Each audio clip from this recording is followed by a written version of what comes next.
محمد محمود الزبيري. قبس من نور في وجدان اليمن، في قلب صنعاء القديمة وفي حي بستان السلطان العريق. ولد عام 1910 ميلادية، نجم ساطع في سماء اليمن، هو محمد محمود الزبيري، الذي لم يكن مجرد شاعر فذ، بل كان ثائرا بكلمته ومناضلا بقلمه، ورائدا من رواد الفكر والتحرر في تاريخ اليمن الحديث، حتى لقب عن جدارة بأبو الأحرار. نشأ الزبيري نشأة روحانية تميل إلى التصوف والتأمل، وتشرب العلم في حلقات جامع صنعاء الكبير، لكن روحه التواقة للحرية والعدل أبت إلا أن تسلك دروبا أوسع. سافر إلى مصر طلبا للعلم، وهناك في رحاب القاهرة تفتحت آفاقه على قضايا أمته، فأسس مع رفاقه كتيبة الشباب اليمني، النواة الأولى لمعارضة الحكم الإمامي المنظم في الخارج. كانت حياة الزبيري سلسلة من الكفاح المتصل، فلم يهنأ براحة ولم يطلب لنفسه مجدا.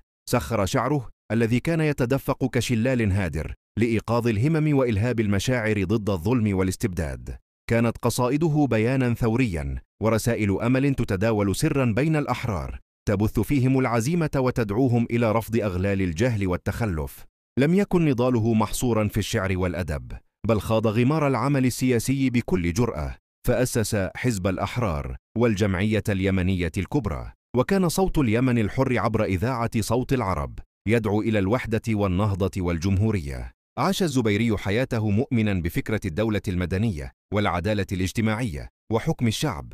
وبعد قيام ثورة 26 من سبتمبر التي كان من أبرز ملهميها، سعى جاهدا لترسيخ مبادئها، داعيا إلى مؤتمر وطني يجمع كل اليمنيين تحت راية السلام والمصالحة. وفي خضم هذا السعي النبيل، وبينما كان في طريقه لجمع كلمة الأمة في منطقة بورط عام 1965، امتدت إليه يد الغدر فاغتيل الجسد، لكن الفكرة بقيت خالدة.